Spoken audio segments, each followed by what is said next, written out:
यशस्वी जायसवाल के आउट होने पर विवाद को लेकर है, जहां थर्ड अंपायर के आउट करार देने के फैसले पर विवाद हो चुका है और बीसीसीआई उपाध्यक्ष राजीव शुक्ला ने भी इसको लेकर अब सवाल उठाए हैं। यशस्वी स्पष्ट रूप से नॉट आउट थे, राजीव शुक्ला की तरफ से कहा गया। सुनील गावस्कर साहब ने कहा कि ये क्लियरली नॉट आउट था जो कि आउट दिया, और ये जो टीवी एम्पायर थे वो बांग्लादेश के हैं और उसके ऊपर इंडियन फैंस बहुत शोर भी मचा रहे हैं कि ये एक कंट्रोवर्शियल डिसीजन दिया गया, एक नॉट आउट क्रिकेटर था और उसको आउट करार दे दिया गया। ये गलत डिसीजन है, बिल्कुल गलत डिसीजन है। और दूसरी एक बात हमेशा होती है, ओवरवेलमिंग एविडेंस होना चाहिए। ऑन फील्ड अंपायर का जो डिसीजन है उसको ओवरटर्न करने के लिए ओवरवेलमिंग एविडेंस होना चाहिए। क्या वो ओवरवेलमिंग एविडेंस था? नहीं। से तो फिर थर्ड अंपायर को अंपायर के साथ ही जाना चाहिए था इस फैसले पे, उसको ओवर रूल नहीं करना चाहिए था। मैं इस पे ये कहता हूं कि देखिए, अगर अंपायर ने उसको नॉट आउट दे दिया है। और मेलबर्न टेस्ट से जुड़ी इस वक्त की बड़ी खबर आप तक पहुंचा दे, हार गई है। लेकिन इस हार की बड़ी वजह यशस्वी जायसवाल का आउट होना भी रहा है। यशस्वी को मैदानी अंपायर ने आउट नहीं दिया था, लेकिन तीसरे अंपायर जो कि बांग्लादेश से आते हैं, जिनका नाम शाहरुफदौल्ला है, उन्होंने ऑस्ट्रेलियाई टीम के डीआरएस लेने के बाद फैसले को पलट दिया। इंडिया से हुई बेईमानी। तो देखिए, सबसे पहले मैं आपको ये तस्वीरें दिखाना चाहता हूं, और इन तस्वीरों में हमें साफ नजर आ रहा है कि जब गेंद यशस्वी जायसवाल के बैट और ग्लव्स के पास से निकल रही है, तब उस समय स्निकोमीटर पर कुछ भी हरकत नहीं होती। यशस्वी जायसवाल का नॉट आउट था, उस पे तो मैं आता हूं अंपायर तेरे में अंदर घुसता हूं, वो नॉट आउट था। मैं बताता हूं वो किस तरह नॉट आउट था। वो तो नॉट आउट था, वो तो पक्का नॉट आउट था। जायसवाल नॉट आउट था। लेकिन यशस्वी जायसवाल का आउट होना ऐसे वक्त में जब वही आखिर उम्मीद इंडिया के लिए रहे थे, कैसे इसको देखा जाए जिस तरह से उन्हें आउट दिया गया? ऑस्ट्रेलिया के खिलाफ चौथे टेस्ट मैच के 5वें दिन जिस तरीके से यशस्वी जायसवाल को थर्ड अंपायर जो बांग्लादेश का था उन्होंने आउट दिया है। रवि शास्त्री ने साफ साफ कह दिया है कि यशस्वी जायसवाल तो नॉट आउट थे, और साफ देखा जा रहा है कि स्क्रैच जरा सा भी नहीं आया, और अंपायर ने तो नॉट आउट दिया लेकिन बांग्लादेशी अंपायर ने आउट दे दिया। गलत डिसीजन है, बिल्कुल गलत डिसीजन है। और दूसरी एक बात हमेशा होती है, ओवरवेलमिंग एविडेंस होना चाहिए। ऑन फील्ड अंपायर का जो डिसीजन है उसको ओवरटर्न करने के लिए ओवरवेलमिंग एविडेंस होना चाहिए। क्या वो ओवरवेलमिंग एविडेंस था? नहीं।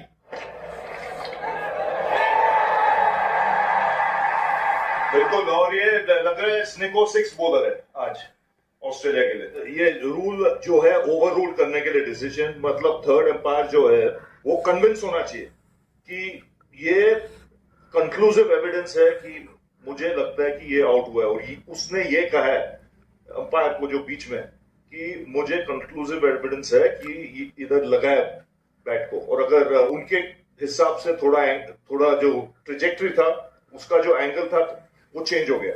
लेकिन बहुत कम मिलते हैं ऐसे डिसीजंस जहां पे स्निको नहीं दिखा रहे और फिर उसके बाद आप ओवररूल करते हैं। क्योंकि केएल राहुल का भी जो हुआ था पर्थ में, वो गलत डिसीजन। क्योंकि जायसवाल जिस वक्त आउट हुए, अगर वो उस वक्त आउट ना होते तो नो वन नोस, हो सकता है उसके अगली बॉल पे आउट होते, हो सकता है वो ना आउट होते और मैच को ड्रॉ की तरफ ले जा सकते थे। बट पॉइंट इज के मैच ड्रॉ होता या कोई भी जीतता या कोई भी हारता, क्या वो डिसीजन एक की डिसीजन था या नहीं था? बहुत से सोशल मीडिया के ऊपर चल रहा है दोनों तरफ का। सुनील गावस्कर साहब ने कहा कि ये क्लियरली नॉट आउट था जो कि आउट दिया, और ये जो टीवी एम्पायर थे वो बांग्लादेश के हैं और उसके ऊपर इंडियन फैंस बहुत शोर भी मचा रहे हैं कि ये एक कंट्रोवर्शियल डिसीजन दिया गया, एक नॉट आउट क्रिकेटर था और उसको आउट करार दे दिया गया। क्योंकि स्निकोमीटर के ऊपर एज नज़र नहीं आ रहा था, मगर टीवी एम्पायर ने फिर भी आउट दिया और फील्ड अंपायर ने आउट नहीं दिया था। इससे पहले आईसीसी का जो रूल था कि आपको अगर फील्ड अंपायर ने आउट नहीं दिया और आपको कंक्रीट एविडेंस नहीं मिल रहा है तो आप उसको आउट करार नहीं दे सकते हैं। बट यहाँ पर भी उनको शायद डिफ्लेक्शन थोड़ी नज़र आई, डिफ्लेक्ट हुआ, बॉल मुड़ा थोड़ा सा, इस बात पर उन्होंने आउट दिया। लेकिन स्निकोमीटर के ऊपर एज नज़र नहीं आ रहा था। और मुझे केएल राहुल का याद आ रहा है, वहाँ पे बॉल इतना डिफ्लेक्ट नहीं हुआ था, स्निकोमीटर पर एज नज़र आया था तब उनको आउट दिया था। और जहाँ पर स्निकोमीटर के ऊपर एज नहीं आया और तब भी टीवी एम्पायर ने उनको आउट करार दिया। मुझे लगता है कि हॉटस्पॉट को यहाँ पर यूज़ कर लेना चाहिए था। मतलब हॉटस्पॉट यूज़ होता है क्योंकि उसमें सब चीज़ें क्लियर हो जानी थी, तो इसके ऊपर कंक्रीट एविडेंस आ जाता। बट अमूमन आउट उस चीज़ के ऊपर दिया जाता है जहाँ पर कंक्रीट एविडेंस हो के बिल्कुल ठीक है। शायद टीवी एम्पायर को लगा कि बॉल डिफ्लेक्ट हुआ थोड़ा सा, ग्लव से लग के मोड़ा है, तो इसलिए उनको आउट करा दिया गया। बट एक कंट्रोवर्शियल डिसीजन है जिसके ऊपर मुख्तलिफ राय चल रही हैं। कोई इसको ठीक भी कह रहा है, मगर मेजॉरिटी जो तादाद है इसको गलत करार दे रही है कि ये आउट नहीं थे और जिनको आउट दे दिया गया। उसके बाद इस टेस्ट को ओवरऑल आप देखें तो इसमें 2 खिलाड़ी इंडिया की तरफ से नुमाया नजर आए हैं, एक जायसवाल, दूसरा जसप्रीत बुमराह। जसप्रीत बुमराह के ऊपर बहुत से लोग बात करें, बट जसप्रीत जायसवाल की बात करें तो बैटिंग साइड के ऊपर वो काम कर रहे हैं जो बॉलिंग साइड के ऊपर जसप्रीत बुमराह कर रहे हैं। अब पहला पर्थ टेस्ट आपको याद होगा 160 प्लस उन्होंने रन्स किए थे, उसके बाद थोड़े फीके हुए और इस टेस्ट मैच की दोनों इनिंग्स में एक में 82 एक में 84 रन्स किए हैं। 359 रन्स हैं उनके अब तक के 4 टेस्ट मैचेस में।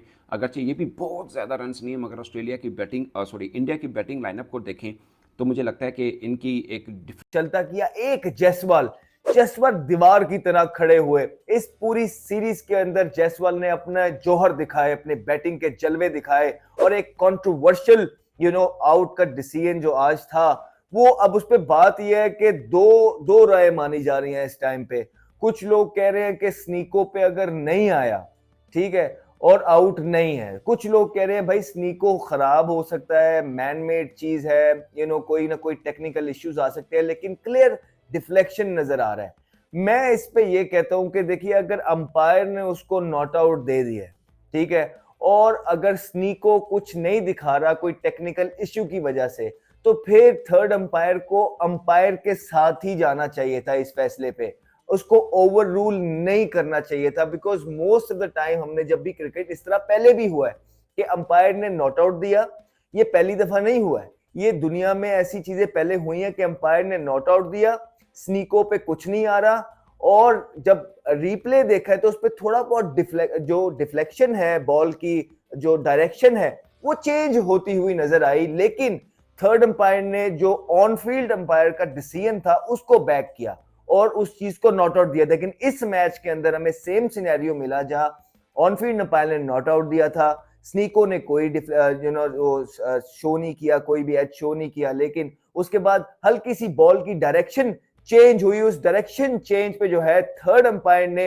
ओवर रूल किया जो ऑन फील्ड अंपायर था उसके डिसीजन को, ये आउट दिया और वो जो आउट था वो इस टाइम बहुत चर्चा हो रही है उस साइड पे।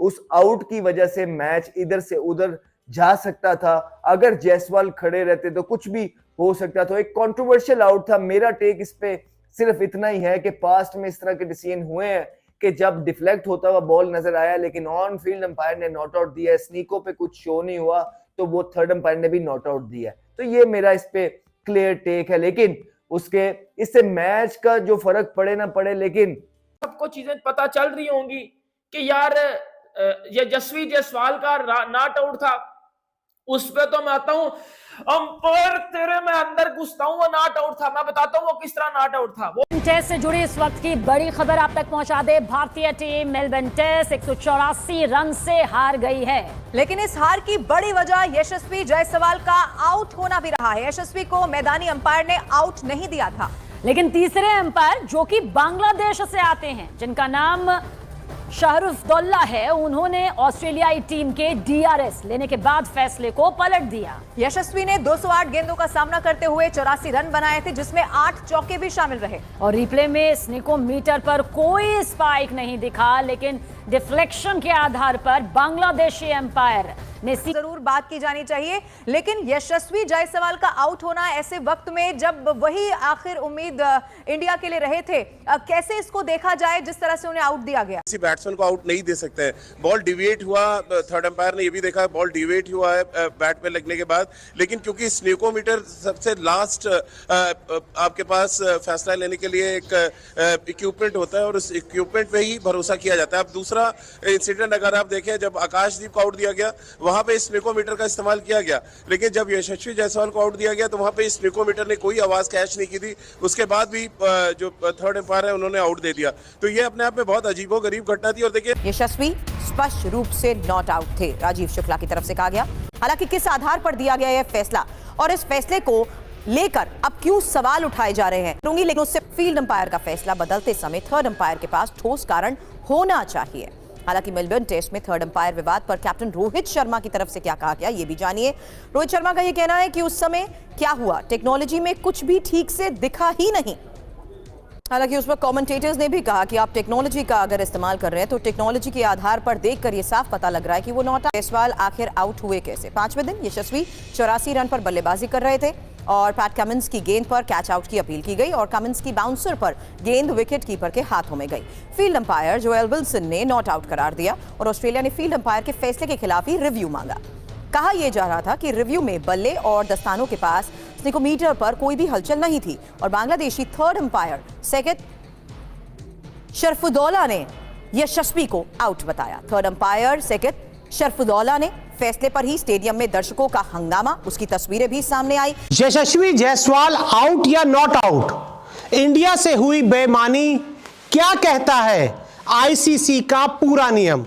तो देखिए, सबसे पहले मैं आपको ये तस्वीरें दिखाना चाहता हूं और इन तस्वीरों में हमें साफ नजर आ रहा है कि जब गेंद यशस्वी जायसवाल के बैट और ग्लव्स के पास से निकल रही है तब उस समय स्निकोमीटर पर कुछ भी हरकत नहीं होती, जिसका साफ साफ यह मतलब है कि यहां पर यशस्वी जायसवाल नॉट आउट थे।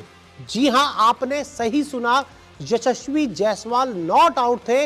लेकिन फिर भी टीम इंडिया से इस मैच में हुई बेईमानी, इसका सबूत मैं आपको इस वीडियो में दिखाना चाहूंगा। तो देखिए क्या हुआ। अगर हम बात करें भारत की पारी के 71वें ओवर की, और उस समय 71वें ओवर की 5वीं गेंदबाज थे पैट कमिंस और बल्लेबाज थे जायसवाल। तो पैट कमिंस की गेंद आती है और यशस्वी जायसवाल उसको पुल मारने के चक्कर में उसको पुल मारना चाहते हैं, लेकिन उसका गेंद पे सही कनेक्ट नहीं हो पाता और गेंद चली जाती है पीछे कीपर के पास। ऑस्ट्रेलियाई जो गेंदबाज है, कप्तान है, फील्डर है, सब अपील करते हैं कि यहां पर यशस्वी जायसवाल आउट है, लेकिन जो अंपायर थे वो गेंदबाजों को, ऑस्ट्रेलिया के फील्डर्स को, कप्तान को मना कर देते हैं कि भाई यशस्वी जायसवाल नॉट आउट थे। उसी समय ऑस्ट्रेलियाई टीम रिव्यू लेती है, डीआरएस लेती है, क्योंकि ऑस्ट्रेलिया टीम को यह लगता है कि यशस्वी जायसवाल के बल्ले या हाथ से गेंद लग कर गई है। उसके बाद क्या होता है, रिप्ले में पहले एक रिप्ले दिखाया जाता है जिसमें देखकर एक बार ये लगता है कि गेंद जब यशस्वी जायसवाल के बैट और हाथ के पास थी तब गेंद में थोड़ा सा डिफ्लेक्शन हुआ है। इस तस्वीर को बार बार दिखाया जाता है और उसके बाद स्निकोमीटर का जिस तरीके से सिंगल यशस्वी जायसवाल क्रीज पर डटे हुए थे ऑस्ट्रेलियाई बॉलर को तो दिन में तारे दिखा रहे थे, लेकिन अनलकी रहा कि उनको गलत आउट दिया गया और कोई स्निक नहीं था। फिर भी हेड अंपायर ने उसे आउट दिया था और ऑस्ट्रेलिया के कप्तान पैट कमिंस ने रिव्यू ले लिया और फिर हेड अंपायर जो बांग्लादेश का था उन्होंने आउट दे दिया है। इसके ऊपर इंडियन फैन ने जिस तरीके से स्टेडियम में ही बांग्लादेश के अंपायर के ऊपर भड़क गए कि ये क्या तुमने कर दिया है। यशस्वी जायसवाल साफ पता चल रहा है कि ये नॉट आउट थे और यशस्वी जायसवाल नॉट आउट रहते तो हम ये मैच जीतते रहे, लेकिन ये कंफर्म था कि ये मैच हम ड्रॉ करा लेते। लेकिन जिस तरीके से यशस्वी जायसवाल को आउट दिया गया, आपको क्या लगता है वाकई में यशस्वी जायसवाल नॉट आउट थे और उनको बिल्कुल गलत डिसीजन से आउट दिया गया? आपको क्या लगता है? अपना राय मुझे कमेंट बॉक्स में जरूर दीजिएगा। चैनल पे न्यू हो तो चैनल को लाइक और बेल आइकन को प्रेस कर लीजिए ऐसा ही लेटेस्ट अपडेट के लिए।